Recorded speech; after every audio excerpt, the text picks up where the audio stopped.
Something is passing through your body right now. Not light, not air. Something invisible with no name you would recognize. And scientists have been searching for it for nearly a century. They have found no trace of it. And yet without it, you would not exist. Neither would the stars. Neither would the galaxies. By the end of tonight, you will know exactly what it is. But the answer will surprise you. Hello there, and welcome to Sleepy Science Guide. I'm so glad you found your way here tonight. Wherever you are right now, stretched out in the dark, the quiet of late night settling around you, I want you to take a slow breath. Let the weight of the day dissolve. Let your thoughts soften at the edges. There is nothing you need to do, nothing you need to solve.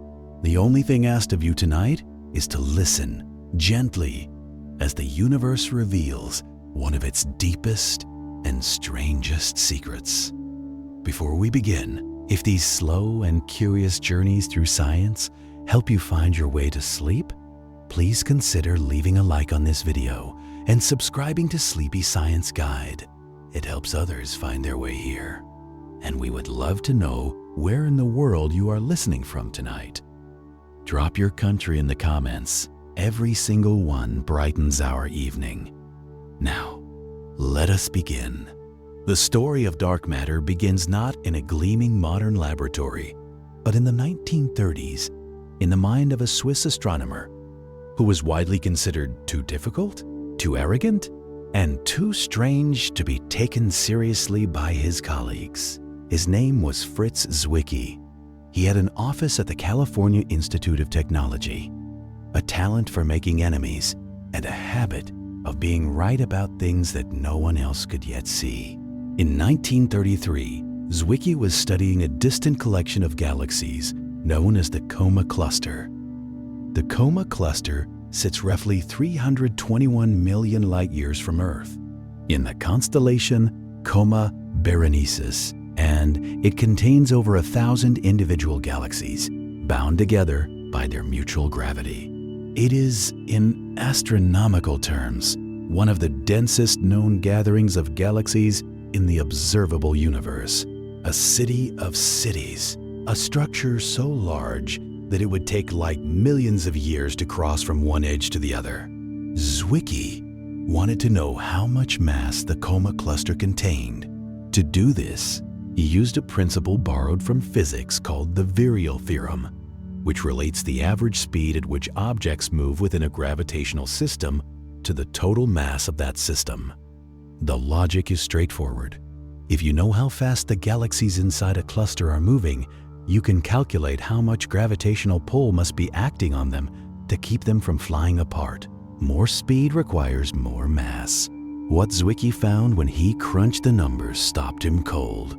The galaxies inside the Coma cluster were moving at speeds that vastly exceeded what the visible matter could explain. He measured velocity dispersions, the spread of speeds across the galaxies, of more than 1,000 kilometers per second.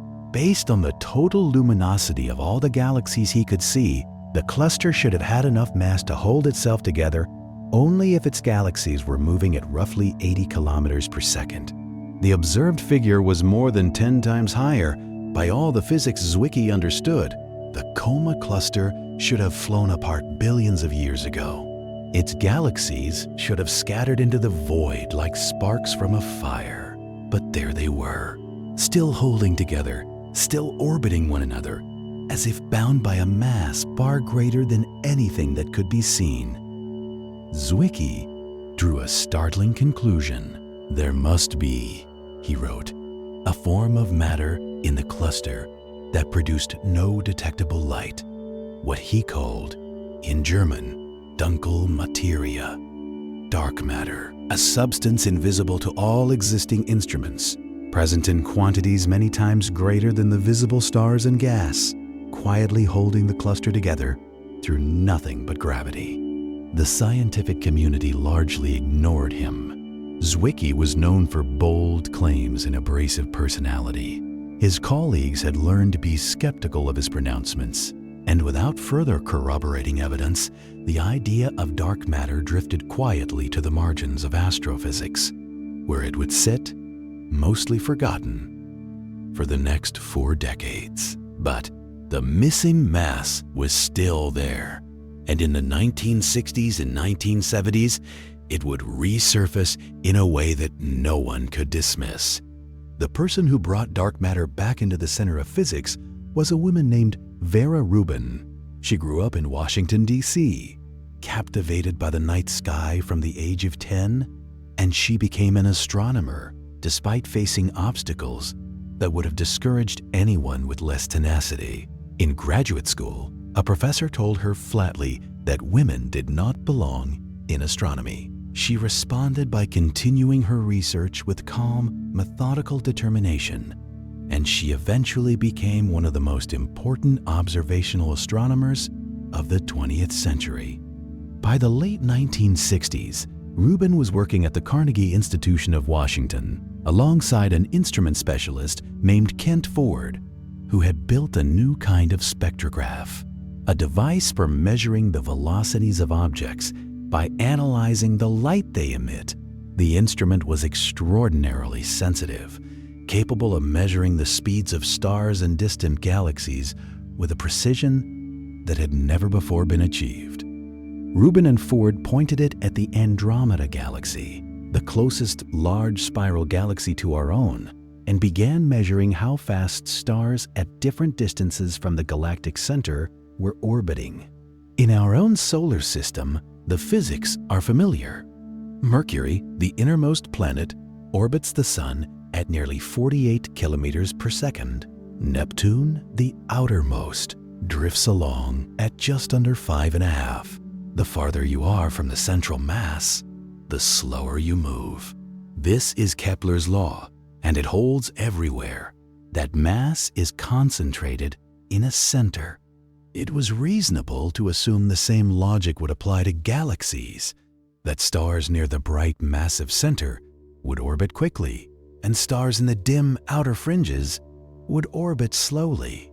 They expected to see a curve that rose steeply near the center and fell away toward the edges.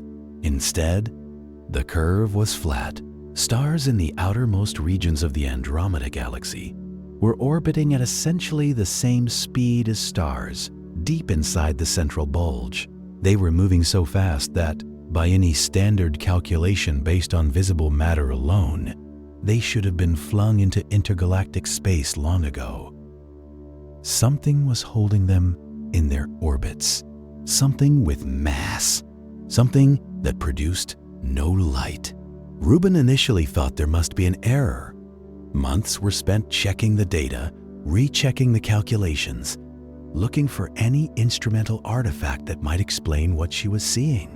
There was none. The flat rotation curve was real, and it was not unique to Andromeda. Over the following decade, Rubin and Ford measured the rotation curves of more than 75 spiral galaxies, spanning an enormous range of sizes and luminosities. Every single one showed the same pattern. Stars in the outer regions moved as fast as stars near the center, or faster. The curve refused to fall. The conclusion Rubin drew was inescapable. As she wrote in her landmark 1980 paper in the Astrophysical Journal, non-luminous matter exists beyond the optical galaxy. There had to be a vast halo of invisible mass surrounding each spiral galaxy, extending far beyond its visible boundaries, providing the gravitational scaffolding that kept the outer stars from flying free. The scientific community, which had been broadly skeptical when Zwicky made a similar argument 40 years earlier, could no longer ignore the evidence. Rubin's data was meticulous, systematic, and confirmed across dozens of independent systems. Radio astronomers working with different instruments and different tracers of galactic motion confirm the flat rotation curves independently. Theorists running computer simulations found that galaxies embedded in extended dark matter halos were stable in exactly the ways observed, while galaxies without such halos would quickly destroy themselves. By the early 1980s, a consensus had formed. Dark matter was real. Most of the mass of every galaxy in the universe consisted of something we could not see. The scale of what this implied was extraordinary. Consider for a moment what the universe looks like from a mountaintop on a clear night, far from city lights. You can see a few thousand stars with the naked eye. The bright and nearby ones, the dramatic ones, the ones that anchor familiar constellations. Look with a small telescope and thousands become millions. Photograph a tiny patch of sky with a large instrument and you discover millions of galaxies, each containing hundreds of billions of stars. It seems like a dazzling profusion of matter, a universe overflowing with things. But all of that, all those stars, all those galaxies, all those planets, every cloud of hydrogen, and every ring of ice, and every atom of carbon and iron and oxygen scattered across the cosmic distances represents only about 5% of the total mass and energy in the universe. Roughly 27% is dark matter. Invisible, interaction-averse, impossible to see directly, but gravitationally dominant. And the remaining 68% is something even stranger. Dark energy, the mysterious force accelerating the expansion of the universe? But that is a story for another night. What this means is that when you look up at the night sky and feel the wonder of the cosmos stretching away into the dark, you are seeing an almost incomprehensibly small fraction of what is actually out there. The rest, the vast majority, is invisible. It surrounds every galaxy, fills the space between them, and constitutes the unseen skeleton of the entire observable universe. The night sky is not a window into the cosmos. It is a faint glimmer from within, something we cannot see. This understanding changed astronomy. It changed cosmology. It changed the way physicists think about the fundamental nature of matter. And it raised a question that has not yet been fully answered. What is dark matter? Exactly. What is this invisible substance that holds galaxies together and outweighs all the visible stars in the universe by a factor of 5 to 1?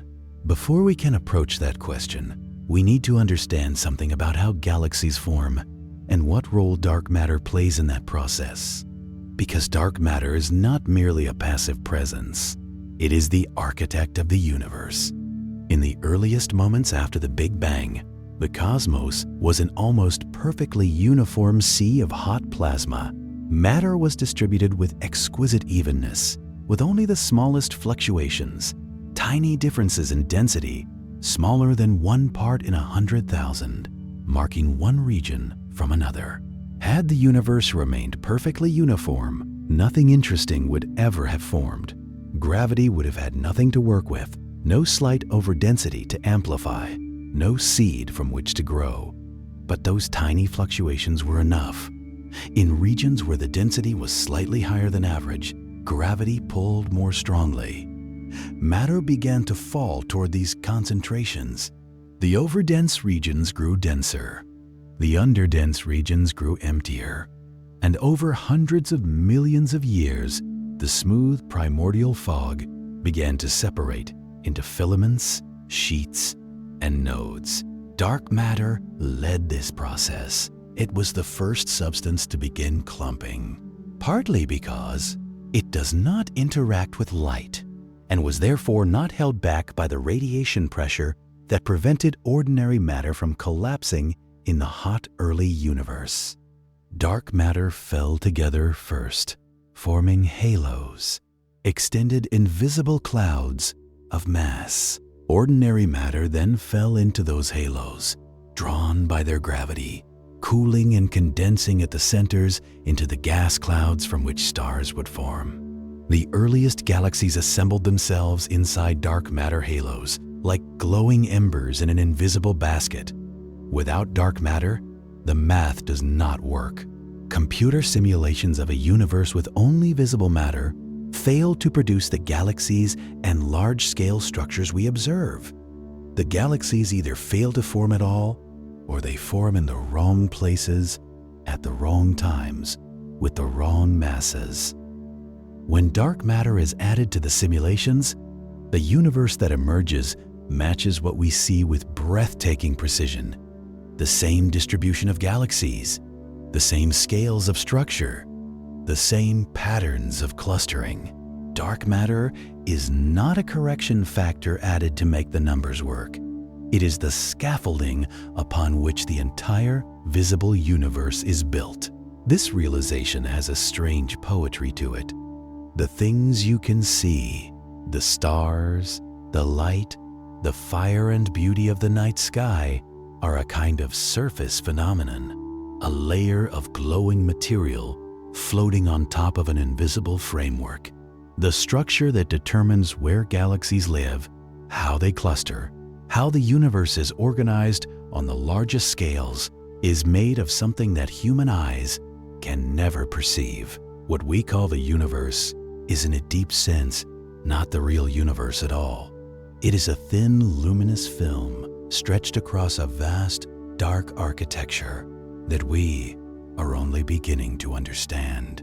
As you let these ideas settle around you, allow your body to grow a little heavier. The day is behind you. The universe continues its quiet work without you needing to watch. Let your breathing slow. Let the warmth of the dark hold you. There is more to discover. We have barely begun. What Rubin had found was not a curiosity confined to one galaxy or one corner of the sky. It was a universal feature, and it pointed toward a question that has driven physics ever since. If most of the mass in the universe is invisible, what exactly is it made of? Physicists quickly established several things dark matter must be. It must be cold, meaning slow-moving relative to the speed of light, because fast particles would have smeared out the small-scale structure we observe in the distribution of galaxies. It cannot interact with light in any way, because anything that absorbed or emitted photons would already be visible to telescopes. And it must interact gravitationally. That is, after all, the only way we detect it. Whether it responds to any other force remains the central unknown. There is a useful analogy that physicists sometimes reach for. Imagine being handed a map of a city showing all its streets, buildings, and infrastructure, but with all the people removed. You can see traffic patterns, infer from the wear on the pavement, where people walk most often, read the shadows. You can learn an enormous amount without ever seeing a single citizen. But there is a whole dimension of understanding, inaccessible until you encounter a person directly. Dark matter is the citizen we have not met. We have the map, we have spent 90 years learning to read it. We have not yet seen one face to face. And so the search began. But before physicists could build detectors, they needed to ask a more fundamental question. What were they actually looking for? What kind of thing could weigh 5 times more than everything visible in the universe, hold galaxies together across billions of years, and yet leave absolutely no trace in any instrument ever built? The answer, they realized, had to satisfy a very specific set of constraints. Not guesses, but physical requirements derived from observation. The first constraint came from the early universe. In the first minutes after the Big Bang, protons and neutrons fused into the lightest atomic nuclei, hydrogen, helium, traces of lithium, in a process called Big Bang nucleosynthesis. The abundances of these elements that emerged from those few minutes are exquisitely sensitive to how much ordinary matter was present. By measuring the primordial helium and hydrogen abundances in the oldest, least chemically evolved objects in the universe, cosmologists determined with precision exactly how much ordinary atomic matter exists. The answer: about 5% of the total energy content of the universe. But the total matter density, inferred from galaxy dynamics, cluster behavior, and the patterns in the cosmic microwave background, is about 32%.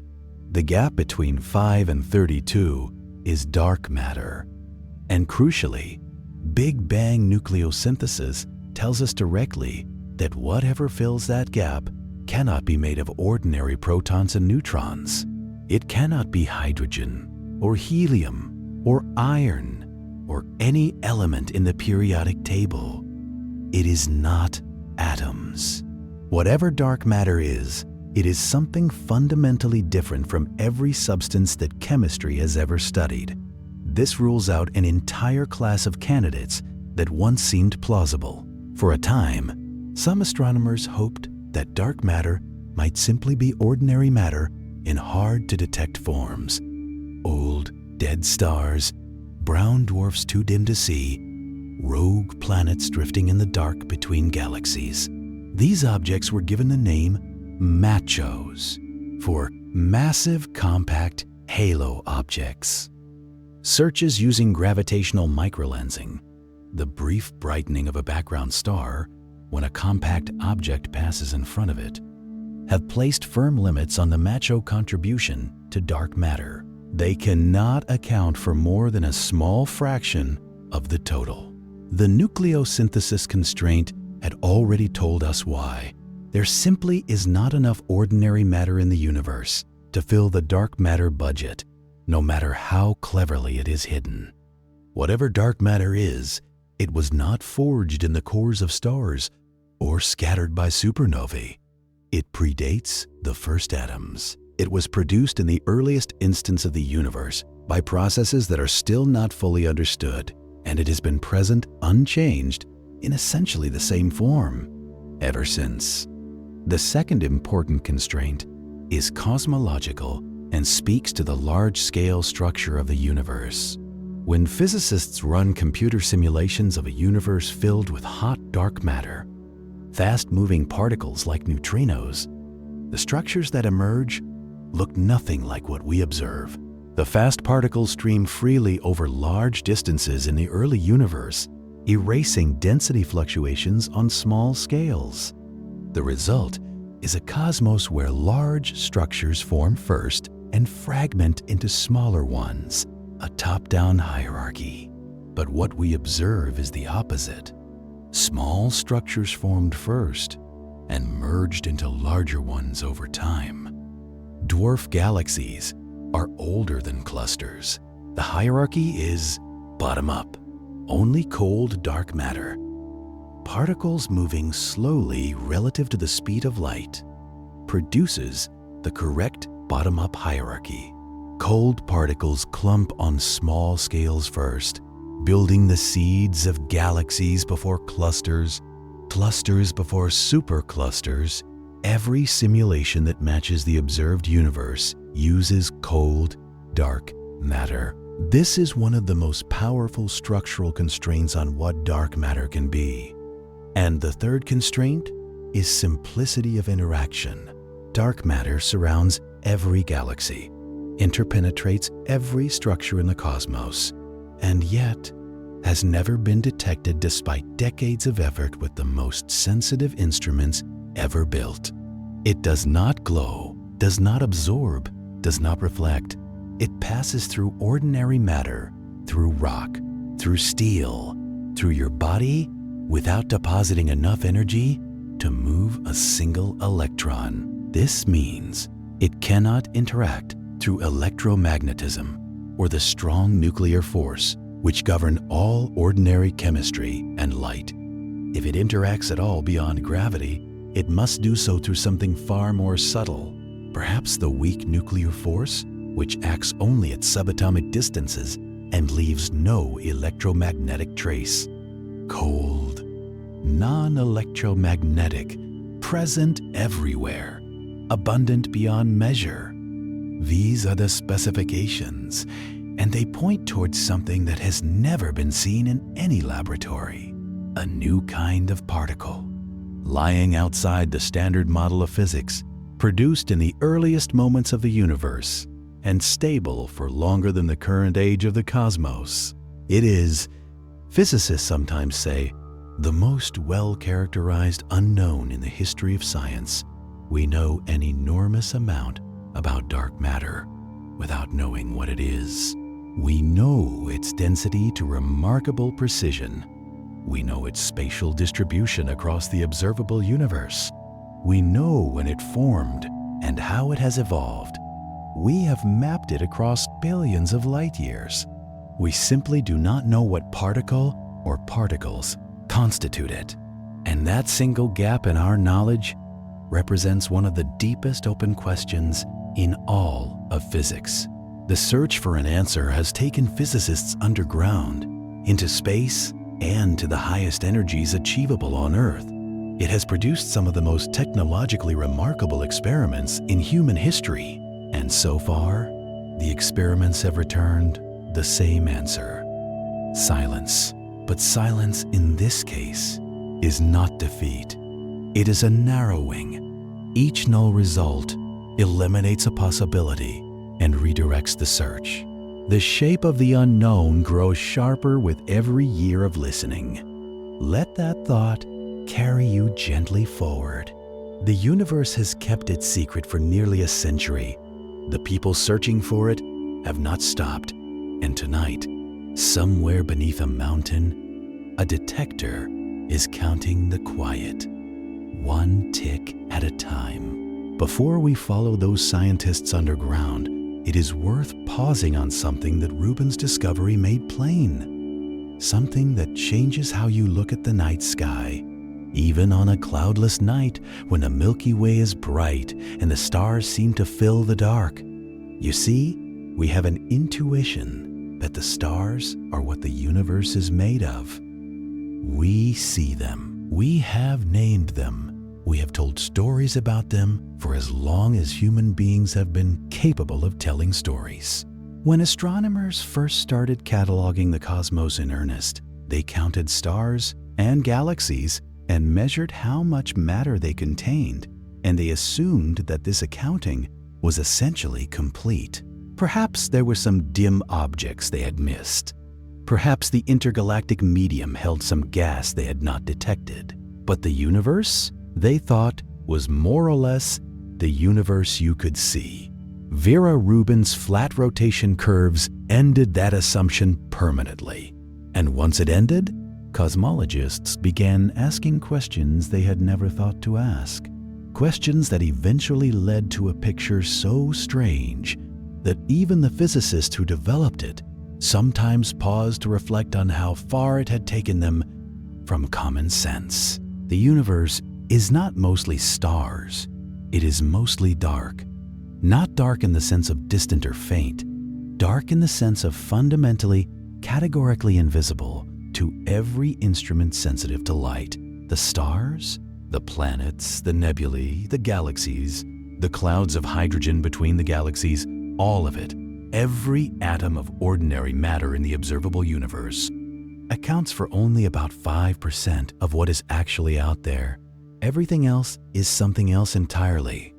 Roughly 27% is dark matter. The remaining 68 is something called dark energy, a property of space itself that appears to be accelerating the universe's expansion, and which is a story for another night entirely.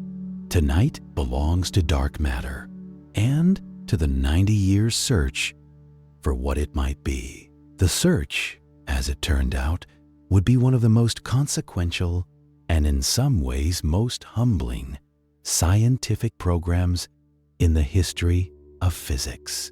It would take experimenters beneath mountains and into the depths of abandoned gold mines. It would send telescopes into orbit. It would direct the world's most powerful particle accelerator toward the problem. And after all of it, the answer would remain elusive, not because the search was badly designed, but because the universe is under no obligation to hide its secrets in places we already know how to look.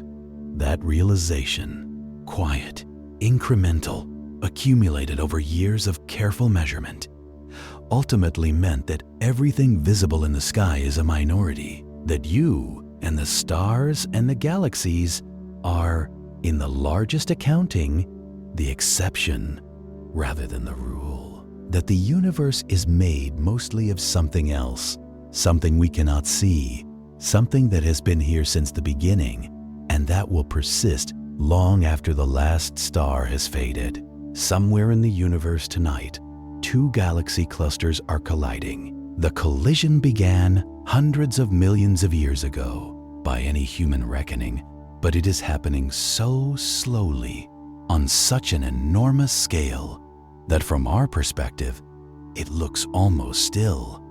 Within that collision, within that monumental slow-motion encounter between two vast assemblages of galaxies, gas, and invisible matter, one of the most important pieces of evidence for dark matter ever gathered was written in light.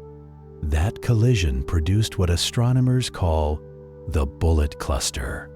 In 2006, a team led by Douglas Clough of the University of Arizona published results from an intensive study of a galaxy cluster designated 1E065756, located in the constellation Carina, roughly 4 billion light-years from Earth. The cluster is not a single system, but two, a smaller cluster that has passed through a larger one at a speed of roughly 10 million kilometers per hour, leaving a wake of hot gas that gives it the distinctive bullet shape for which it is named. When two galaxy clusters collide, their components behave differently. The individual galaxies, which are separated from each other by vast distances even within a cluster, mostly pass through each other unaffected. Their gravitational interaction slows them slightly, but does not stop them.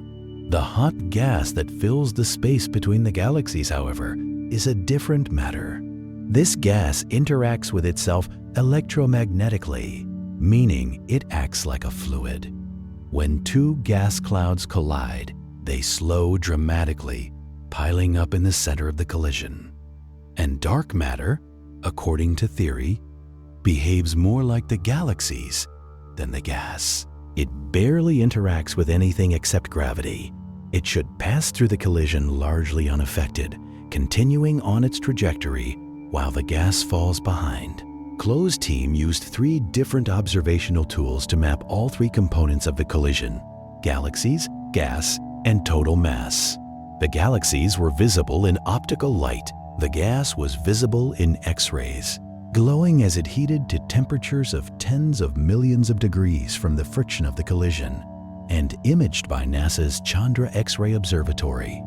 The total mass distribution was mapped using gravitational lensing, the bending of light from background galaxies as it passed through the enormous gravitational field of the cluster. By measuring how distorted the background galaxies appeared, the team could reconstruct where the mass was concentrated.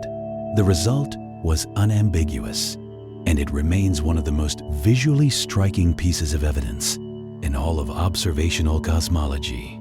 The hot gas, the ordinary matter, was exactly where expected, piled up in the center of the collision, slowed by the friction of the encounter, forming the characteristic bullet shape, visible in X-rays. But the gravitational lensing map told a different story. The majority of the mass in the system was not in the center. It was offset, concentrated in 2 separate clumps, one on each side of the collision, centered on the positions of the galaxies rather than the gas. The invisible mass had simply passed through, exactly as dark matter theory predicted. The statistical significance of the spatial offset, the certainty that it was not a coincidence, was 1 in 10 to the power of 15. Douglas Clough, the lead author, did not mince his words in the press release that accompanied the paper. These results, he said, are direct proof that dark matter exists. James Webb Space Telescope observations of the bullet cluster, published in 2025, have since refined these measurements with unprecedented precision, mapping the dark matter distribution in greater detail than any previous study and finding the whole system, stars, gas, dark matter combined, to contain several 100 trillion times the mass of the Sun. Confirming the earlier picture with sharper resolution, the bullet cluster settled, for most physicists, the debate about whether some alternative to dark matter might explain the observations. An alternative theory of gravity, no matter how ingeniously constructed, would have to predict that the mass follows the gas during a collision. Because gravity follows mass, and the gas contains most of the ordinary matter. Instead, the mass followed the collisionless component. The mass is where that dark matter should be. There is no other reasonable interpretation. Dark matter exists. The question now shifts from whether to what. When astrophysicists look up at the night sky with the knowledge that dark matter is everywhere, in the halo of the Milky Way, threading through the voids between galaxies, forming the invisible architecture of the cosmic web, a natural question arises. What exactly is it made of? What kind of substance can have mass and produce gravity but refuse to emit, absorb, or reflect any electromagnetic radiation whatsoever? The universe has offered several candidates, and physicists have spent decades building experiments designed to distinguish between them. The leading theoretical candidate for much of the past 50 years has been a class of hypothetical particles called WIMPs, weakly interacting massive particles. WIMPs emerged naturally from theories of physics beyond the standard model, particularly from a framework called supersymmetry, which predicts that every known particle has a heavier, as yet undiscovered partner. The lightest of these supersymmetric partners was expected to be stable, electrically neutral, and massive, interacting with ordinary matter only through the weak nuclear force and gravity. Its properties would make it essentially invisible, and it would have been produced in enormous quantities in the hot plasma of the early universe, naturally yielding something close to the observed abundance of dark matter. This elegant coincidence that a particle motivated entirely by particle physics theory happened to produce exactly the right density of dark matter was called the WIMP miracle, and it made WIMPs the dominant hypothesis for decades.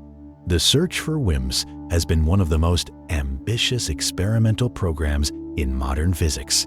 The strategy is based on the expectation that if WIMPs fill the galaxy in a halo surrounding the Milky Way, then as the Earth moves through that halo, a small but potentially detectable number of WIMPs should collide with the nuclei of ordinary atoms. The collision would be rare. A WIMP interacts only weakly with matter after all, but not infinitely rare. With a large enough detector, shielded carefully enough from other sources of radiation, it should be possible to detect the recoil of a nucleus struck by a passing WIMP. The challenge is that such recoil events look very similar to recoils caused by ordinary radioactive decay, by cosmic rays, by natural radioactivity in the rock, and detector materials themselves. To find a WIMP signal, experimenters needed to reduce all other sources of signal to the absolute minimum to create the quietest environments in human history.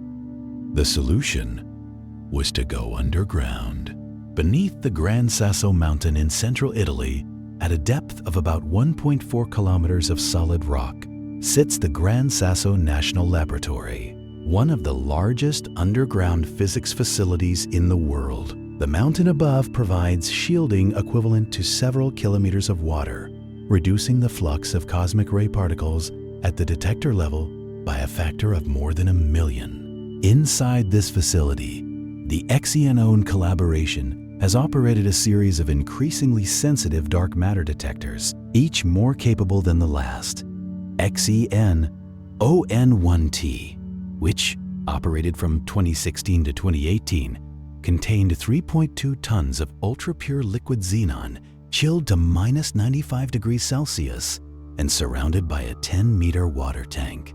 A WIMP passing through the xenon should occasionally strike a xenon nucleus and cause it to recoil, producing a tiny flash of light and a small ionization signal, a faint but detectable signature. The xenon was purified to extraordinary levels, removing trace amounts of radioactive contaminants that would otherwise swamp the signal.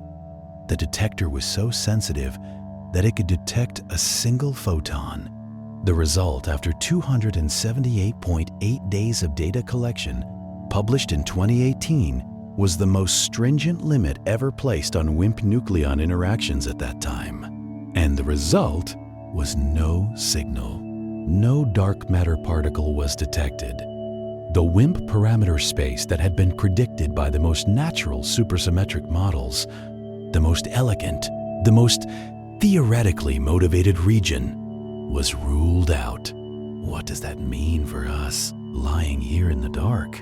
It means the universe is not giving up its secret easily. It means whatever is streaming through this room right now is something quieter, more elusive, more patient than our best theory had imagined.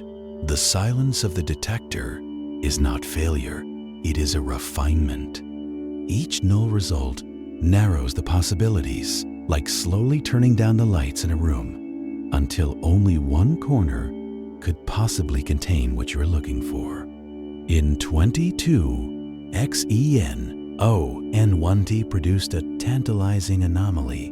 The detector recorded 285 electron recoil events in an energy range where only 232 background events were expected, an excess of 53 with a statistical significance of 3.5 sigma. The physics community buzzed with excitement. 3 explanations were proposed: the presence of solar axions, an unusually large magnetic moment for neutrinos, or radioactive contamination. The excitement lasted until 2022, when XENON, the upgraded successor to XENON1T, collected new data and found no excess. The anomaly had been, most likely, a small amount of radioactive tritium in the detector that had not been fully accounted for. New physics? It was not. The LUX experiment, the large underground xenon detector, operated at the Sanford Underground Research Facility in South Dakota, 1 mile below the surface in a former gold mine. Running from 2013 to 2016 with 368 kilograms of liquid xenon at 4 times its original design sensitivity, LUX also saw nothing. No dark matter. Not a hint. The most favored WIMP parameter space, squeezed further by each null result, was shrinking toward irrelevance. On the other side of the world, in the mountains of Sichuan province in China, another detector was listening in the dark. PandaX, the particle and astrophysical xenon experiment, is located at the China Jinping Underground Laboratory, the deepest underground laboratory in the world, buried more than 2,400 meters beneath the surface.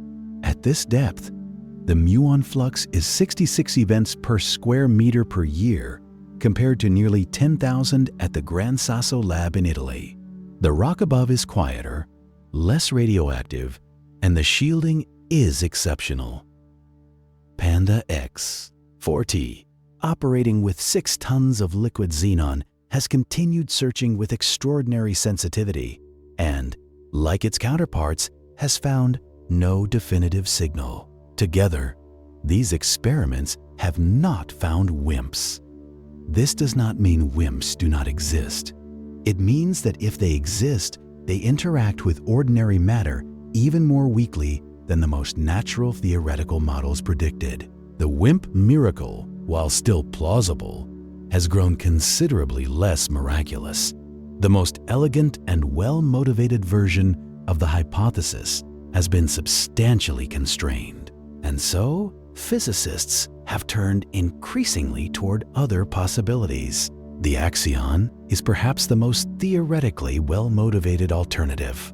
It was first proposed in 1977 by Roberto Peccei and Helen Quinn as a solution to a deep puzzle in particle physics called the strong CP problem.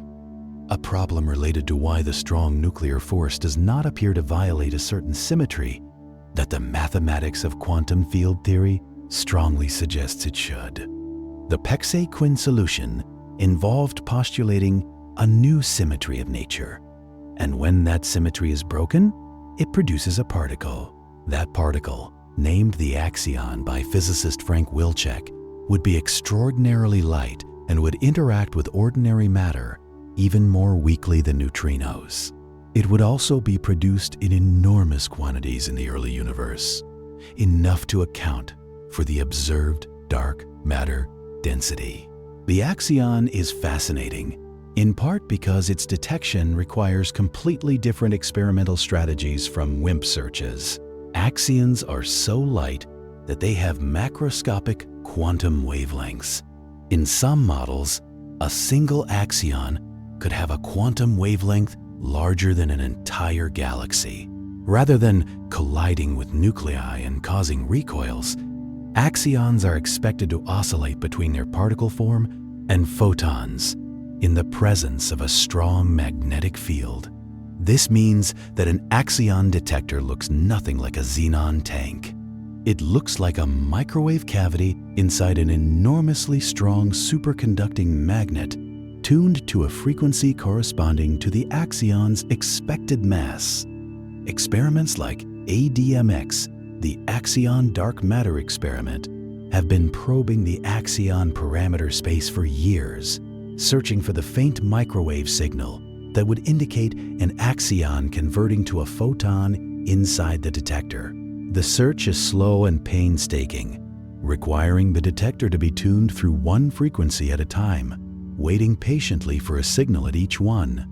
As of 2025, actions have not been detected, but the most theoretically favored mass range remains partially unexplored, and the experimental program continues.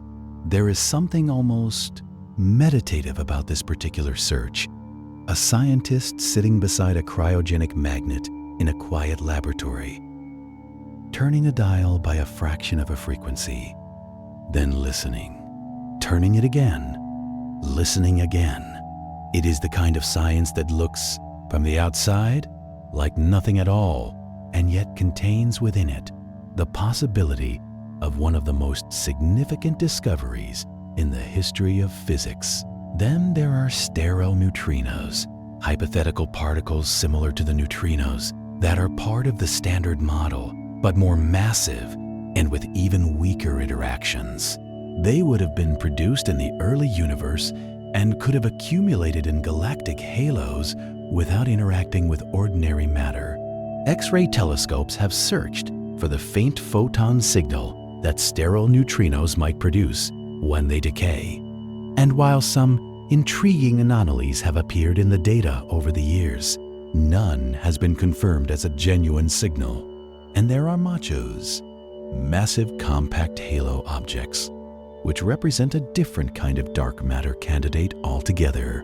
Rather than exotic undiscovered particles, MACHOs are perfectly ordinary matter in a hard-to-detect form. Old dead stars, brown dwarfs, neutron stars, or black holes.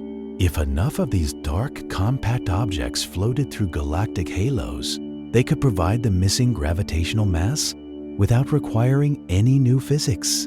Studies using gravitational microlensing, the brightening of background stars when a compact object passes in front of them, have placed limits on the contribution of MACHOs to dark matter, finding that they cannot account for more than a small fraction of the total. Primordial black holes, formed in the early universe before any stars existed, remain a possibility for part of the dark matter budget, but they too appear unable to account for the full quantity required. None of the candidates has been found. The searches continue, The situation has led some physicists to ask whether the problem might lie not with the matter, but with the physics. Whether gravity itself might behave differently on galactic scales than the standard theory predicts, eliminating the need for dark matter altogether. The most developed alternative is called Modified Newtonian Dynamics, or MOND, proposed by Israeli physicist Mordechai Milgram in 1983. MOND suggests that Newton's law of gravity is not quite right at very low accelerations, that below a certain threshold of gravitational field strength, the effective gravitational force falls off more slowly than the standard inverse square law. In this framework, the flat rotation curves of galaxies emerge naturally without invoking any invisible matter. Milgram's formula fits the rotation curves of many individual galaxies with remarkable precision, using only the distribution of visible matter as input. The problem with MOND is the bullet cluster. When two galaxy clusters collide, modified gravity theories that add no extra mass cannot explain why the gravitational lensing signal ends up separated from the ordinary matter. Without dark matter, the mass follows the gas. MOND and its relativistic extensions have struggled enormously to account for this observation and for the larger scale structure of the cosmic web without invoking some form of invisible matter anyway. For most physicists, MOND remains a curiosity, a formula that works surprisingly well at the scale of individual galaxies, but fails at larger scales in ways that dark matter theory handles naturally.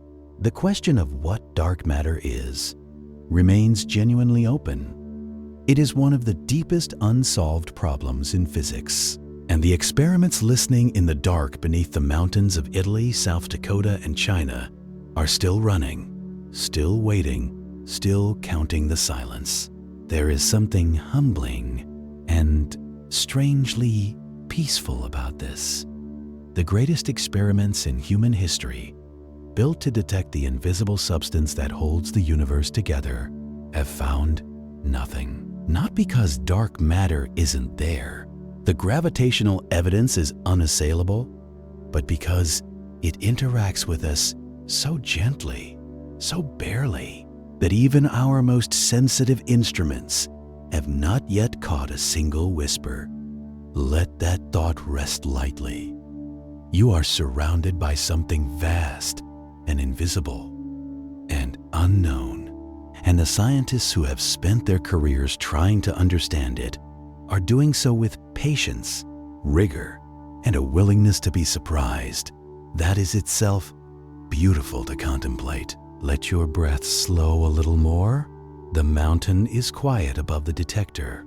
The xenon glows faint and cold in the dark. We are listening. We have not heard anything yet. We are still listening. The underground laboratories that host these experiments are, in their own way, some of the strangest places on Earth. The Gran Sasso National Laboratory in Italy is reached through a highway tunnel that cuts through the limestone massif of the Apennines. You drive through the mountain, and at a certain point, you exit the tunnel into a side chamber, a vast underground hall carved into the rock with high ceilings and fluorescent lighting and the hum of cooling systems and the smell of fresh air pumped in from the surface. It is quiet in a way that surface laboratories are not, because the mountain above absorbs the constant rain of cosmic ray particles that would otherwise saturate any sensitive detector with noise. The rock absorbs the universe's background radiation so thoroughly that the main source of radioactive events inside the detector is the detector itself. The trace impurities in its materials, the natural radioactivity of the steel, the traces of radon in the air. To deal with this, the xenon inside XENON and similar detectors is purified to an extraordinary degree. The liquid xenon that the collaboration uses is among the purest substances ever produced, with krypton contamination reduced to the level of parts per quadrillion. The detector vessels are built from specially selected materials, chosen for their extremely low natural radioactivity. The electronics are shielded. The water tank surrounding the detector is itself a veto system designed to flag any event that might have been caused by a particle entering from outside. Every conceivable source of false signal has been mapped and suppressed. What remains after all this work is an almost perfectly silent detector waiting in the dark beneath a mountain for a particle that may never arrive. The XENON collaboration includes more than 135 scientists from 22 institutions across Europe, the Middle East, and the United States. The LZ collaboration has hundreds of members from institutions around the world. PandaX is led by researchers at Shanghai Jiaotong University, with collaborators from a dozen countries. These are genuinely global efforts, international science at its most sophisticated, with teams speaking many languages and working across many time zones, united by the shared goal of answering one of the deepest questions in physics. The teamwork required is itself remarkable. A single experiment like XENON1T or LZ involves not just physicists, but engineers, chemists, materials scientists, software developers, and detector experts. The purification of the xenon requires chemical engineering of extraordinary precision. The simulation of expected background events requires massive computing facilities running millions of processor hours of calculations. The analysis of the resulting data, looking for a handful of signal events against a background that has been reduced to the minimum possible, requires statistical methods at the frontier of data science. All of this for a question that a person lying in the dark at night might phrase simply, "What is the universe made of?" The deep underground laboratories are not the only places where this question is being pursued.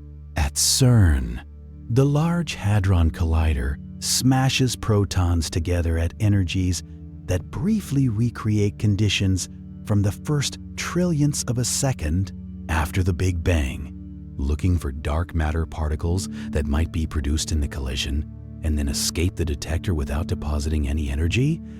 Their presence inferred from missing momentum, a gap in the accounting of what went in and what came out. CERN has set stringent limits on dark matter production at the energies it can reach, without finding a definitive signal. Telescopes in space take a different approach.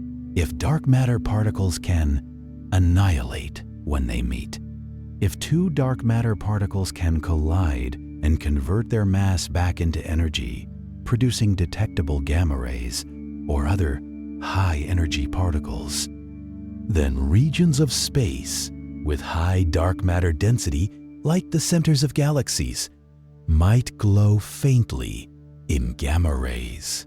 NASA's Fermi Gamma Ray Space Telescope has mapped the gamma ray sky with high precision, looking for this signal.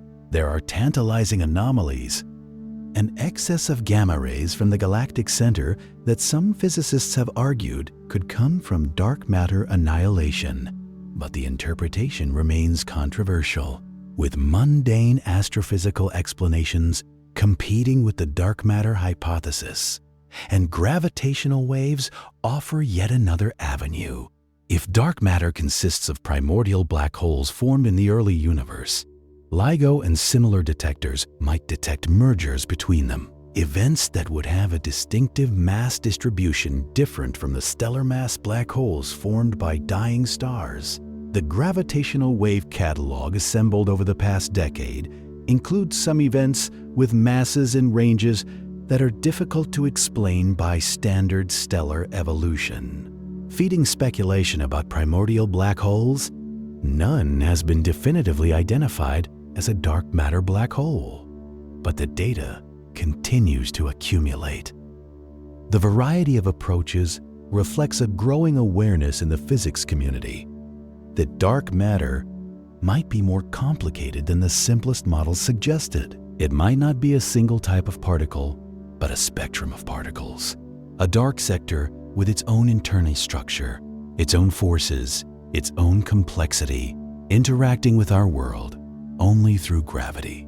This possibility, sometimes called mirror matter or hidden sector dark matter, would make detection considerably harder, since particles in the dark sector might interact with each other in ways that leave no trace in ordinary matter experiments.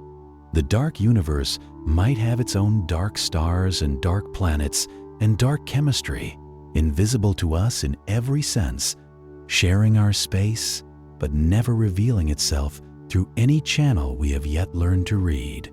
This is speculative, but it is not idle speculation. It is the kind of thinking that comes from decades of searching without finding, a willingness to consider that the answer might be stranger than the most elegant theory predicted, that the universe might have chosen a path that is harder for us to find, precisely because it has chosen a path we did not anticipate. The history of science is full of such moments. Atoms were thought to be indivisible until they weren't. The atom was thought to be a solid sphere until it turned out to be mostly empty space, with a tiny nucleus at the center. The nucleus was thought to be elementary until quarks were found inside it. At every scale we have probed, the universe has revealed a deeper layer, a more intricate structure, a complexity that the previous generation did not suspect. It would be extraordinary if dark matter turned out to be simple. For now, the search continues. The detectors count their silence. The telescopes map their lensing. The simulations refine their predictions. And the question stands, enormous and patient, at the center of modern physics. What is the invisible matter that holds the universe together? And why can we not find it? The answer is out there. It has been out there since the beginning of the universe.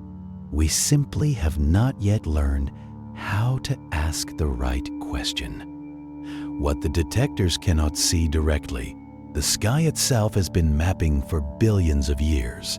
While the underground laboratories count their silence, the universe above has been writing the story of dark matter in the largest possible script, in the arrangement of galaxies, in the architecture of the cosmic web, in the invisible highways along which all visible matter has traveled. To understand the full picture of what dark matter has built, we need to pull back from the laboratory and look at the universe entire. Gravitational lensing was first predicted by Albert Einstein as a consequence of general relativity. When light from a distant source passes close to a massive object, the curvature of space-time around that mass bends the path of the light, redirecting it in the same way that a glass lens refracts light. The result, from our perspective as observers, is that the distant source appears distorted, stretched into arcs, duplicated into multiple images, or, in the case of a perfectly aligned source, spread into a complete ring of light called an Einstein ring. The beauty of gravitational lensing as a tool for studying dark matter is that it is entirely blind to what the mass is made of.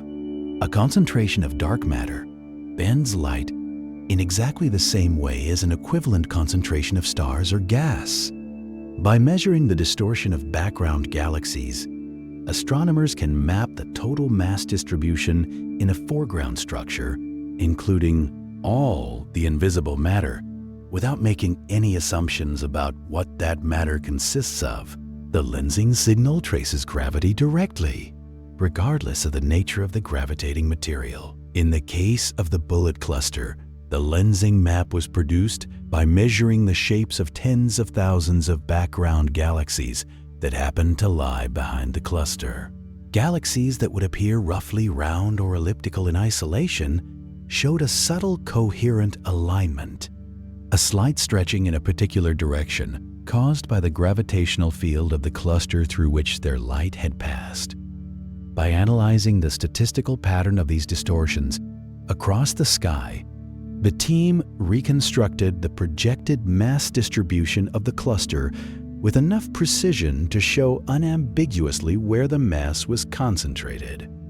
What made the bullet cluster so valuable was the separation. In a normal galaxy cluster, the dark matter halo, the hot gas, and the galaxies are all in roughly the same location, making it impossible to disentangle them. The collision had literally separated these components in space, writing the distinction between dark matter and ordinary matter in a map that anyone can see. The dark matter was here. The gas was there. The galaxies went with the dark matter, not the gas. The story could not be clearer. Since the bullet cluster, astronomers have found numerous other colliding galaxy clusters that provide similar evidence. MACHs J00254 1222, discovered in 2008, showed an almost identical configuration, dark matter separated from gas in a collision, with a mass following the collisionless component. These observations have been refined over the years with more sensitive instruments, including the James Webb Space Telescope, which published its most detailed study of the bullet cluster in 2000-2005, using lensing signals from thousands of background galaxies that previous telescopes had not been able to resolve. Gravitational lensing is also used on much larger scales to map the distribution of dark matter across significant fractions of the observable universe. Weak lensing surveys, measuring the tiny, statistical distortions of millions of galaxies across the sky, can reconstruct the large-scale distribution of matter, including the cosmic web of dark matter filaments, directly from observations without requiring any assumptions about the physics of the matter involved. The results of these surveys have been extraordinarily consistent with the theoretical predictions of the Lambda CDM model, confirming not just the existence of dark matter, but its detailed spatial distribution across the cosmos. One of the most ambitious such surveys is being carried out by the Euclid Space Telescope, launched by the European Space Agency in 2023. Euclid is designed to map the shapes of approximately 2 billion galaxies over 1/3 of the sky, covering a volume of space out to a redshift of 2, a time when the universe was only about 3 billion years old.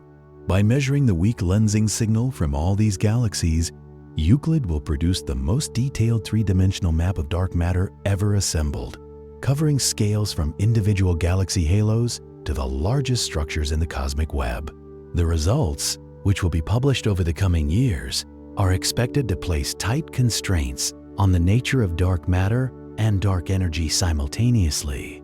The Vera C. Rubin Observatory, named in honor of the astronomer whose rotation curve measurements launched the modern era of dark matter study, will begin its own survey of the southern sky in 2025 and 2026.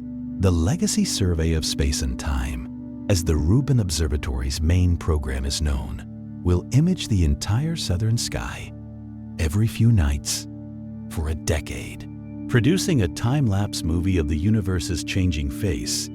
Among its scientific goals is the measurement of weak gravitational lensing across billions of galaxies, another massive addition to the map of the invisible universe that Vera Rubin herself helped to discover.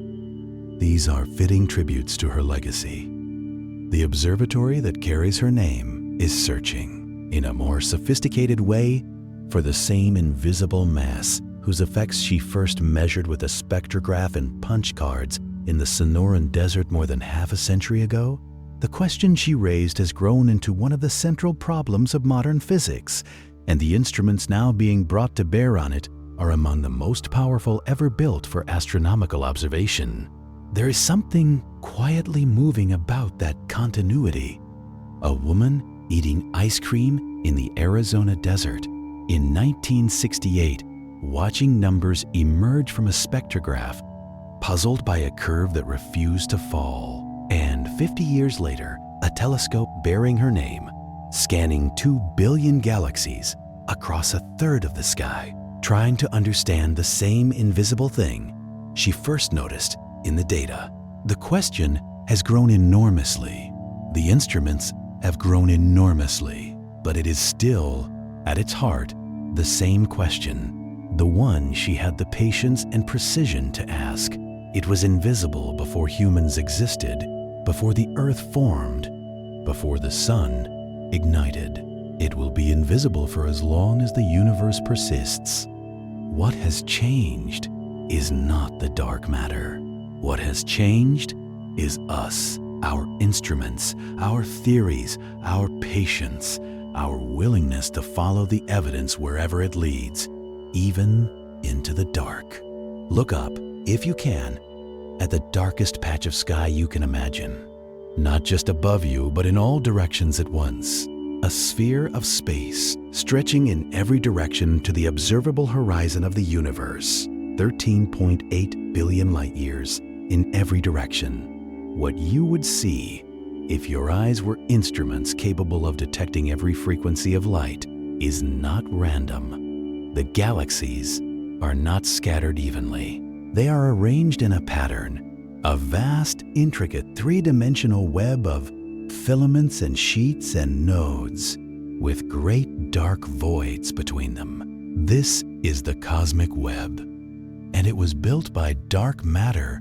When cosmologists run computer simulations of the early universe, starting from the tiny quantum fluctuations in the density of the primordial plasma and following the gravitational evolution of dark matter across 13 billion years, what emerges in stunning detail is exactly this structure. Dark matter fell together first along filaments, the one-dimensional threads of the cosmic web. Where filaments intersected, they formed nodes, the densest concentrations of dark matter, the places where clusters of galaxies would eventually assemble. Between the filaments and the nodes, vast regions of space were evacuated almost entirely, becoming the cosmic voids that account for most of the volume of the observable universe. This framework was not designed after the fact to match what telescopes revealed. It was predicted first based on the physics of cold dark matter and the initial conditions inferred from measurements of the cosmic microwave background, the faint afterglow of the Big Bang. And when astronomers mapped the large-scale distribution of galaxies using surveys like the Sloan Digital Sky Survey, which cataloged the positions of hundreds of millions of galaxies across a significant fraction of the observable universe, what they found matched the simulations with breathtaking fidelity. The same filaments, the same nodes, the same voids, the same web. Galaxies did not form randomly. They formed along invisible highways, highways of dark matter. The gas that would become stars and planets and everything visible followed the dark matter's lead, falling into the deepest potential wells, cooling and condensing in exactly the places where dark matter had built its halos. Every galaxy in existence, including the Milky Way, including the Andromeda Galaxy, including the tiny dwarf galaxies orbiting the outskirts of our own, assembled itself inside a dark matter halo, drawn together by gravity into a structure that dark matter had already prepared. Our own galaxy floats inside a dark matter halo that extends far beyond the visible disk of stars, perhaps 200,000 light years in radius, 3 or 4 times the diameter of the visible Milky Way. The dark matter halo is not a sharp boundary, but a gradual tapering, becoming less dense the farther you travel from the galactic center. It is roughly spherical. While the visible galaxy is flat, a disk embedded in a much larger, invisible sphere.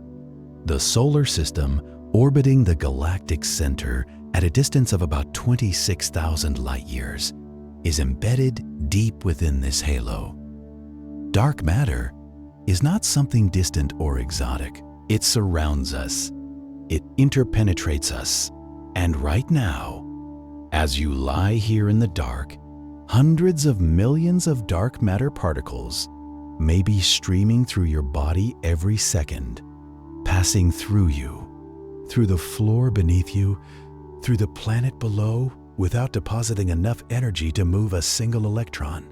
The Milky Way's dark matter halo is what allows our galaxy to have the disk it has, the spiral arms it has, the mass it has.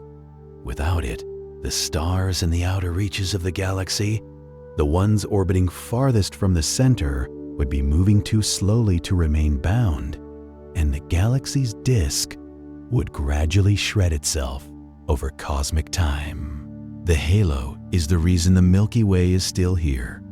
It is the reason every spiral galaxy in the universe still has its shape. This leads to one of the most profound thought experiments in astrophysics. What would happen if dark matter suddenly ceased to exist? Imagine, for a moment, the universe without it. Not the destruction of dark matter, merely its removal. Everything that was dark matter simply vanishes, leaving behind only the visible matter it was gravitationally organizing. The consequences would cascade across every scale of structure in the cosmos. In galaxies, the effect would be felt immediately, though not instantaneously, by astronomical standards. The stars in the outer disks of spiral galaxies, no longer held by the extended gravitational pull of the dark matter halo, would gradually drift away from their orbits. Over hundreds of millions of years, galaxy after galaxy would begin to dissolve, their outer stars peeling away, dispersing into intergalactic space, leaving behind dense central cores without their sweeping spiral arms. The majestic pinwheel shape of galaxies like the Milky Way would be a temporary architecture, sustained only as long as the underlying framework persisted. But the consequences would be far more profound than just the shape of individual galaxies. Galaxy clusters, vast assemblages of hundreds and thousands of galaxies, like the Coma cluster that Zwicky studied, are bound together by the combined gravitational influence of their dark matter halos. Without that influence, the galaxies within a cluster would have been moving far too fast to remain together. They would have escaped into intergalactic space billions of years ago, and the clusters themselves would never have formed in the first place. Pull further back to the cosmic web itself, and the picture becomes even starker. The filaments of the cosmic web, those vast invisible highways along which galaxies are strung like luminous beads, are made of dark matter. Without the dark matter, the web collapses. The overdense regions that grew into filaments and nodes would not have been amplified quickly enough in the early universe for the large-scale structure we observe to have emerged. The universe would be a far more uniform, far more featureless place. Galaxies might have formed eventually, but they would have formed later, and in smaller numbers, and in a more even distribution. A cosmos without the dramatic hierarchy of structure, without the great clusters and the great voids, without the architecture that defines the universe as we know it. And the implications for life are stark. Without dark matter halos providing gravitational wells for gas to fall into, the formation of stars would have been delayed by hundreds of millions to billions of years. Stars that did form might be more isolated, less likely to find themselves in the rich stellar environments that allow planetary systems to accumulate the heavy elements needed for chemistry and biology.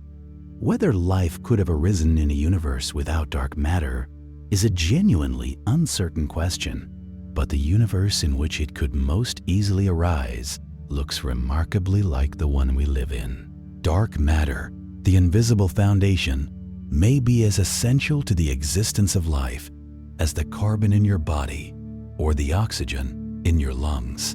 Now let us travel to the very largest scale the universe offers, the scale of superclusters and filaments that stretches across hundreds of millions of light years. Our own galaxy belongs to a group of galaxies called the Local Group, which includes Andromeda, the Milky Way, and several dozen smaller satellites and dwarf galaxies.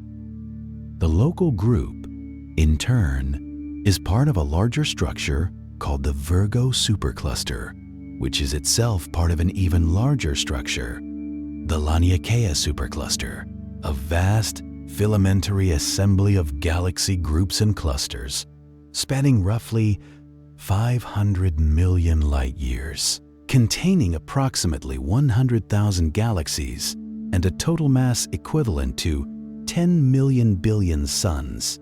These superclusters are not isolated. They are connected by even longer filaments, some extending for hundreds of millions of light years, bridging the space between superclusters like threads between the nodes of an immense web, the largest structures in the observable universe.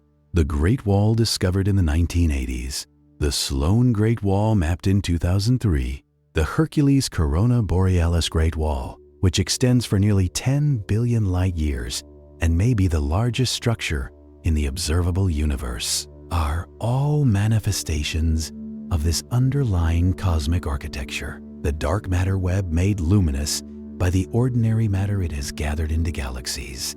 Between the filaments and nodes lie the voids. These are not empty. The word void is misleading, because even in the most rarefied regions of the universe, there is a small density of dark matter and a sparse population of faint, isolated galaxies. But the voids are dramatically underdense, containing only a fraction of the matter density that the rest of the universe holds. They are the bubbles in the foam, the spaces between the threads. They can span hundreds of millions of light years, and there are many of them. So many that voids account for the vast majority of the universe's volume, even though most of the matter is concentrated in the thin sheets and filaments between them. This structure, nodes, filaments, sheets, voids, is called the cosmic web, and it is the fingerprint of dark matter's work across 13 billion years of gravitational evolution. It is, in a very real sense, the largest work of art in the universe, painted not by any intelligence, but by the patient, impersonal action of gravity, applied over timescales that exceed any human framework for duration. And here is something that still unsettles physicists who think carefully about it. The cosmic web was seeded by quantum fluctuations in the first fraction of a second after the Big Bang. The large-scale structure of the universe, the distribution of its hundreds of billions of galaxies, traces back through the amplifying power of dark matter to events at the subatomic scale in the earliest moments of existence. The universe's architecture is, in some sense, a magnified quantum photograph, stretched and elaborated by dark matter across cosmic time. After nearly a century of gathering evidence, the scientific picture of dark matter is this. It is real, it is everywhere, it is the dominant form of matter in the universe. And we do not know what it is made of. This is not a failure of science. It is science doing what science does, following the evidence wherever it leads, even when it leads to a mystery that resists easy resolution. The detectors beneath the mountains are still running. XENNT, with 8 tons of liquid xenon, continues to push the limits of WIMP sensitivity. The LZ experiment in South Dakota, operating with 10 tons of xenon, has set the most precise constraints on WIMP properties to date. PandaX 4T runs in China with 6 tons, adding to the global effort. ADMX and related experiments probe the Axion parameter space. Telescopes in space and on the ground map the distribution of dark matter across the cosmos using gravitational lensing.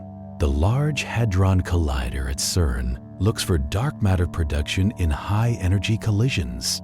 Future missions like the Vera Rubin Observatory's Legacy Survey of Space and Time, the Euclid Space Telescope mapping dark matter's distribution across the universe, and the next generation of underground detectors all promise to narrow the possibilities further.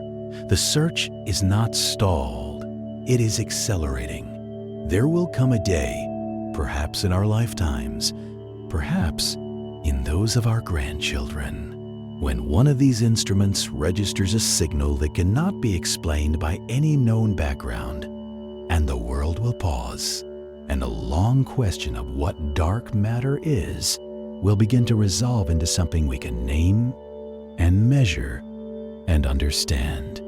That day has not arrived, but the patience of the scientists waiting for it is itself a kind of wonder. The human capacity to sit in the dark beneath a mountain, counting the silence year after year, because the universe has promised something is there.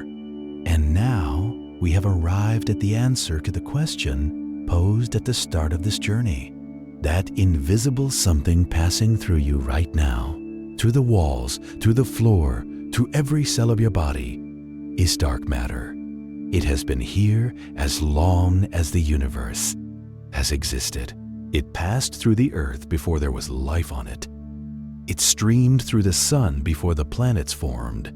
It has been threading through everything you have ever touched, every room you have ever occupied, every place you have ever stood, without a single trace of its presence, except the architecture it has built around you. The Milky Way itself is dark matter's city. You live inside its invisible halo. The spiral arms of the galaxy, the clouds of gas between the stars, the solar system itself, all of it organized and preserved by something that weighs 5 times what the visible universe weighs. And that cannot be seen by any instrument yet built. You are not moving through empty space.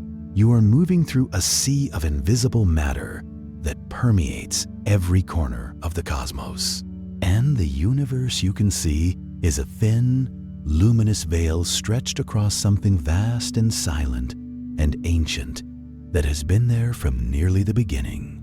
That is not a frightening thought. It is, in its way, a comforting one. The cosmos is more than we can see. The story is larger than we have yet read, and the questions that remain are not evidence of ignorance, they are invitations. The universe is still willing to be known. Let these ideas drift with you now, softly, into sleep. The invisible halo surrounding the galaxy, patient and enormous. The cosmic web, filament upon filament, stretching in every direction into a dark that we are learning, slowly, to read. The scientists beneath the mountains, counting the quiet, waiting for the universe to speak. And you, made of stardust and wonder, resting in the middle of a mystery that generations before you never even knew was there. There is a way of looking at the universe's large-scale structure that makes the role of dark matter viscerally clear. But before the cosmic scale, consider the personal one. Our own galaxy floats inside a dark matter halo that extends roughly 200,000 light-years in radius, 3 or 4 times the diameter of the visible Milky Way's disk of stars. The solar system, orbiting the galactic center at a distance of about 26,000 light-years, is embedded deep within it. Dark matter density here is estimated at roughly half a proton mass per cubic centimeter, an almost inconceivably small amount per unit volume. And yet, multiplied across the vast halo, it adds up to a mass that dwarfs every star, cloud, and grain of dust in the visible Milky Way. This inversion of scale is one of the stranger things the science offers to sit with. We think of dark matter as the mystery, the unknown, the thing out there in deep space, but it is not out there. The room you are in is inside it. The planet is inside it. The sun is inside it. Dark matter is the medium through which the solar system travels, through which the Milky Way turns, through which every galaxy in the local group moves. In a universe where dark matter outweighs ordinary matter 5-to-1, the ordinary matter is the anomaly, briefly luminous, briefly warm, briefly aware. And yet, because of dark matter, we are here at all. It built the conditions for everything that followed. Without it, the universe might have remained a nearly uniform fog of hydrogen and helium, too smooth to collapse into stars, too diffuse to assemble into galaxies. The brief, luminous warmth that produced life is dark matter's most unexpected consequence. The Sloan Digital Sky Survey, one of the most comprehensive galaxy surveys ever undertaken, mapped the three-dimensional positions of hundreds of millions of galaxies over more than a decade of observations. When astronomers rendered these positions as a visualization, slicing through the data to show two-dimensional cross-sections, what appeared was not random. It was a web, bright concentrations of galaxies at the nodes, long, faint threads of galaxies connecting the nodes along filaments, vast, nearly empty regions between them, holes in the web, the cosmic voids. The whole structure looks uncannily like the image you see when you look at soap bubbles in a bowl of water, or the mycelium network of a forest fungus, or the branching structure of neurons in a human brain. The cosmic microwave background, the oldest light in the universe, released when the cosmos was only 380,000 years old, carries its own testimony to dark matter. The pattern of tiny temperature fluctuations in this ancient light encodes the density of dark matter present at that time. And when the best fit cosmological model is derived from the microwave background data alone, ignoring all galaxy rotation curves and all lensing measurements, it requires roughly 27% of the universe to be dark matter. The same number, always the same number, arrived at by instruments and methods so different that agreement by coincidence is effectively impossible. The Lambda CDM model, which incorporates cold, dark matter alongside the cosmological constant, is the most precisely successful cosmological theory ever constructed. It predicts the observable universe with a fidelity no rival has approached, and its central ingredient, the cold, dark matter that makes up more than a quarter of everything that exists, has not been identified in any laboratory. The model works. The ingredient remains unknown. That is where science stands tonight, and it is a genuinely remarkable place to stand. This visual similarity between the cosmic web and the neural networks of a brain, or the mycelium of a forest floor, is not a coincidence in the mathematical sense. Both structures emerge from the same underlying logic, a network of connections where mass or energy gathers at nodes, thins into filaments between them, and leaves vast empty regions elsewhere. The universe is solving the same problem as the brain: how to organize complexity across a distributed structure, using the same tool, gravity in one case and electrochemical gradients in the other. The shapes that emerge when information organizes itself across space, whether in a universe of dark matter or a cortex of neurons, converge on something eerily similar. It says something either about the limits of what geometry can produce, or about something deeper still that we have not yet named.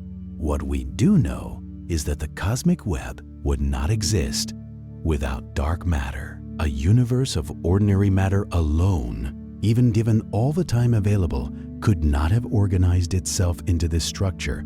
Within the age of the cosmos, the density fluctuations in ordinary matter were too small and radiation pressure too strong to allow structures of this complexity to form quickly enough. It was dark matter already clumping while ordinary matter was still pinned in place by the pressure of photons. That laid the first threads of the web. Ordinary matter simply fell in afterward, like dew collecting on a spider's silk. It did not spin. This is perhaps the most vivid way to understand what dark matter has done for the universe. It built the architecture before anyone arrived to live in it. By the time the first stars ignited, hundreds of millions of years after the Big Bang, the dark matter web was already sketched across the cosmos in rough outline. The filaments were there, the nodes were there, the voids were opening. Ordinary matter, the stuff of stars and planets and people, simply traced the pattern that dark matter had already drawn. The nodes of this web, where the filaments intersect and where the galaxy clusters gather, are the densest dark matter environments accessible to observation. In these regions, dark matter halos from individual galaxies have merged into the enormous halos of clusters, and the clusters themselves sit within even larger supercluster halos. The dark matter density at the center of a rich galaxy cluster is orders of magnitude higher than in the cosmic voids. If dark matter interacts with ordinary matter at any level beyond gravity, these dense environments would be the most likely places to detect it. And indeed, X-ray observations, gravitational lensing maps, and gamma-ray telescopes all turn their attention preferentially toward clusters when hunting for dark matter signatures. The great voids, meanwhile, tell a different story. They are not quite empty. There are faint, isolated galaxies in the voids, and a diffuse background of dark matter even in the most rarefied regions. But the voids grow over time. As the universe expands and structure continues to assemble under gravity, the underdense regions become increasingly underdense, evacuated further as matter flows toward the filaments and nodes. In a billion years, some of the voids we see today will be even emptier than they are now, and the filaments will be somewhat denser. The cosmic web is not static. It is evolving, driven by the interplay of dark matter gravity and the accelerating expansion of the universe powered by dark energy. These two invisible components of the cosmos are, in a sense, engaged in a slow cosmic tug of war. Dark matter pulling matter together into structure, dark energy stretching the fabric of space between the structures, and the universe as we see it today reflects their current, temporary equilibrium. The implications of the cosmic web for the formation of our own galaxy are intimate and direct.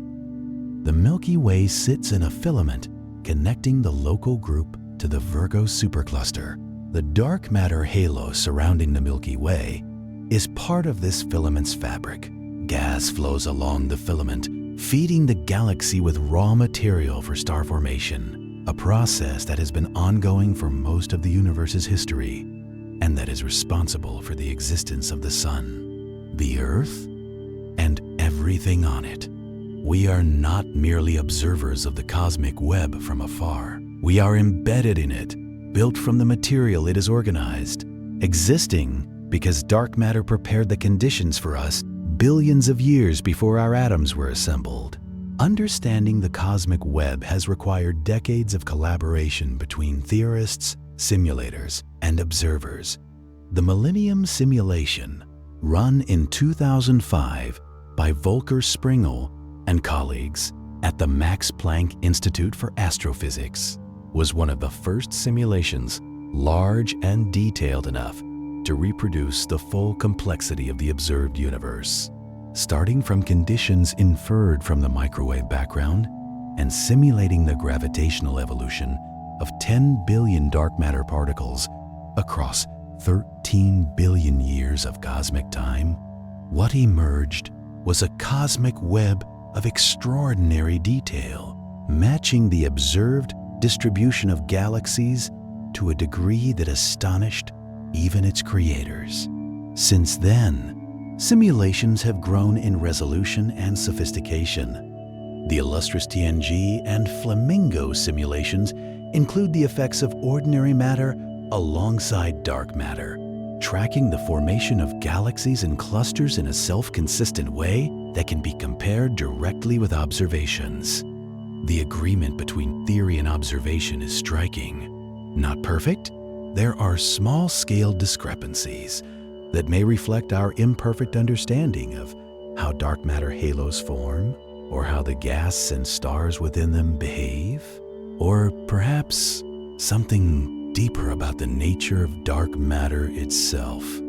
But on the large scales where dark matter dominates, the theory works extraordinarily well.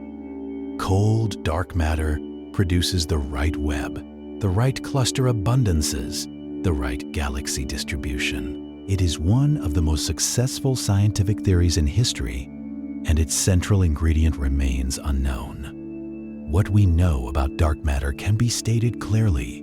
It is the dominant form of matter in the universe.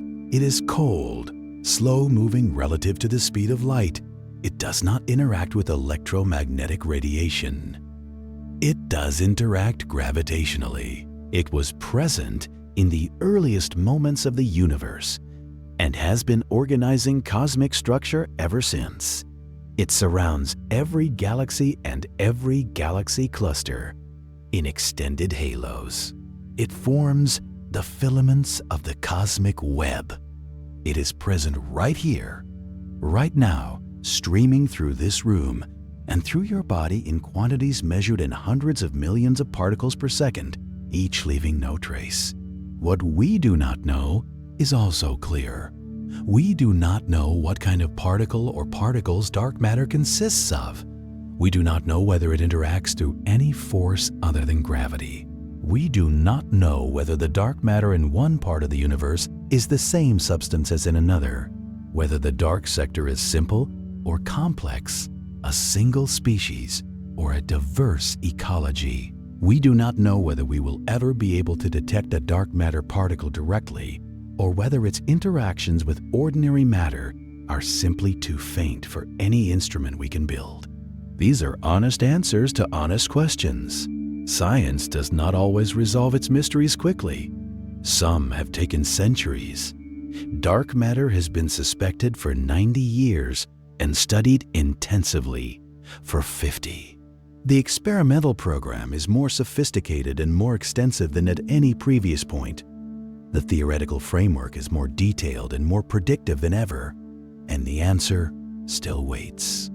There is a particular quality of wonder that comes from sitting with a question this large, a question that touches the foundations of what exists, that implicates every galaxy in the sky and every atom in your body, that has occupied some of the best minds in physics for decades without yielding its essential secret. It is not the wonder of easy answers. It is the wonder of the deep unknown, which has its own kind of comfort in it. The universe is not simple. It did not reveal itself quickly or easily. It asks us to be patient and rigorous and willing to be surprised, and in exchange, it offers mysteries that are genuinely worthy of the effort. The dark matter is out there. It is here. It has been here since the beginning. One day, perhaps, we will know its name. The earliest galaxies in the universe, those that formed within the first billion years after the Big Bang, hold particular clues about the role of dark matter in cosmic history. The James Webb Space Telescope, launched in December 2021, has been observing these earliest galaxies with an acuity that no previous instrument could approach. What it has found has both confirmed and complicated the standard picture of dark matter-driven galaxy formation. The Webb telescope can see galaxies as they existed when the universe was only 300 or 400 million years old, an epoch so early that by the Standard Model's predictions, galaxy formation should have been only just beginning. Instead, Webb has found galaxies that appear to already be surprisingly massive, surprisingly well-formed, and surprisingly numerous for such an early epoch. Some of them have stellar masses that, by the standard model of galaxy formation in a dark matter-dominated universe, should not have been achievable so quickly. These discoveries have generated considerable discussion among cosmologists about whether the standard cold dark matter model needs refinement at early times, whether baryonic physics, the complicated interplay of gas, star formation, and stellar feedback, plays a larger role than simulations have captured, or whether something more fundamental needs to be reconsidered. This is science working as it should. A successful theory encounters a new observation that it does not immediately accommodate, and the response is not to abandon the theory, but to examine it more carefully, to ask which of its assumptions might need adjustment and which might be entirely correct. Cold dark matter has been so successful at explaining so many observations that a handful of anomalous early galaxies does not overturn it, but they do demand attention. And the attention is being paid. The cosmic microwave background, the oldest light in the universe, emitted when the universe was 380,000 years old and still detectable today as a faint microwave glow filling all of space, provides another independent window into dark matter. The pattern of tiny temperature fluctuations in the microwave background carries a detailed imprint of the physics of the early universe, including the presence and properties of dark matter. The characteristic pattern of peaks and troughs in the angular power spectrum of these fluctuations, measured with extraordinary precision by the Planck satellite and earlier by WMAP, is sensitive to the density of dark matter, its sound horizon, its equation of state. The best fit cosmological model, derived from the microwave background, requires roughly 27% of a universe's energy to be dark matter. In precise agreement with the independent measurement from galaxy rotation curves and large-scale structure, this concordance across completely independent measurements is one of the most powerful arguments for the reality of dark matter. It would be an extraordinary coincidence if measurements of galaxy rotation curves, galaxy cluster dynamics, large-scale structure, gravitational lensing, and the cosmic microwave background all pointed to the same dark matter fraction by chance. While dark matter did not actually exist, and some alternative theory explained each measurement separately, the observations converge too precisely and across too many independent methods for coincidence to be a plausible explanation. There is another piece of evidence that is worth dwelling on, because it comes from a completely different direction and involves the very nuclei of atoms. In the first 3 minutes after the Big Bang, the universe was hot and dense enough for nuclear reactions to occur on a cosmic scale. Protons and neutrons fused into the lightest elements, hydrogen, helium, and tiny traces of lithium, in a process called Big Bang Nucleosynthesis. The relative abundances of these elements that emerged from those first few minutes are sensitive to the total amount of ordinary matter that was present. By measuring the primordial abundances of hydrogen, helium, and lithium in the oldest and least chemically evolved objects in the universe, cosmologists can determine precisely how much ordinary matter there was in the early universe. The answer is consistent across many measurements.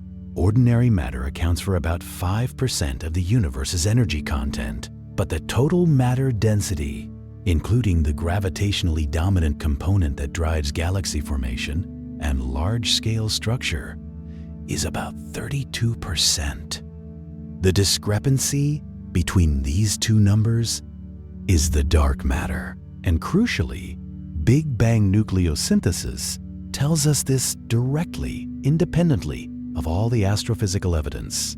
Whatever dark matter is, it is not made of ordinary protons and neutrons. It is not hydrogen or helium or any heavier element. It is not atoms. It is something fundamentally different from the matter that makes up everything in the periodic table. This rules out all the macroscopic candidates, MACHOs, dark clouds of gas, faint stars, as more than a small fraction of the dark matter. If the universe had contained enough ordinary atomic matter to account for dark matter, Big Bang nucleosynthesis would have produced different elemental abundances than we observe. The abundances constrain the ordinary matter density with precision, and that density is too low to be the dark matter. The dark matter must be non-baryonic,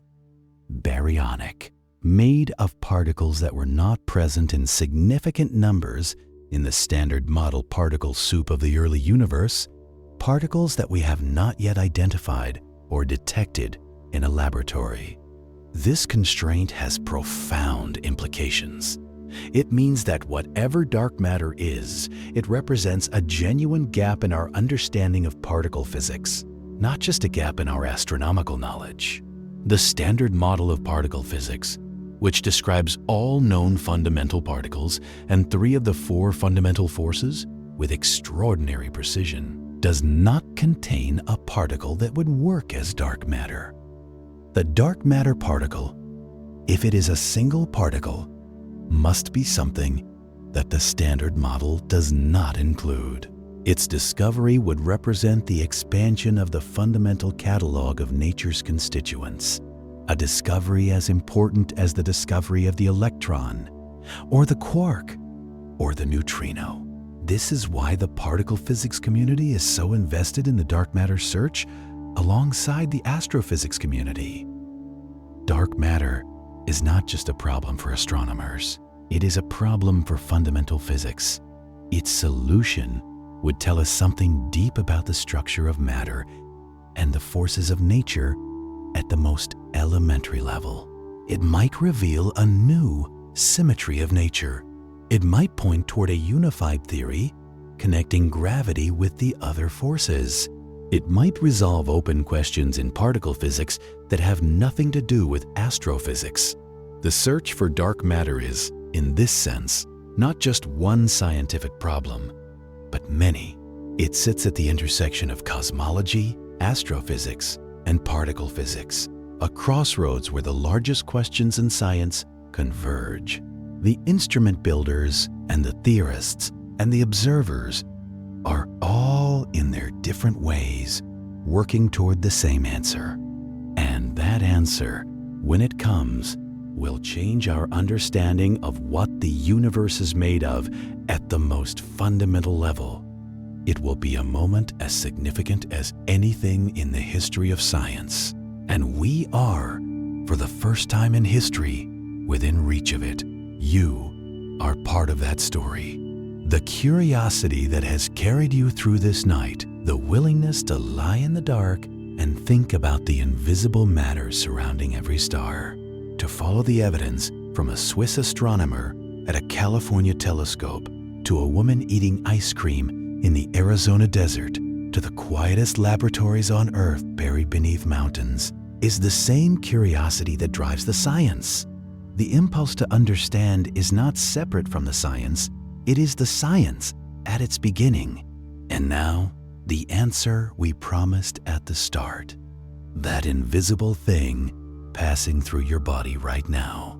The thing with no name you would recognize, no shape you could hold, no color your eyes could register. The thing that scientists have spent nearly a century searching for in vain. The thing without which you would not exist, and neither would the stars, and neither would the galaxies. It is dark matter. It was here before the Earth formed. It has been streaming through you every moment of your life, passing through every atom of your body without leaving a trace.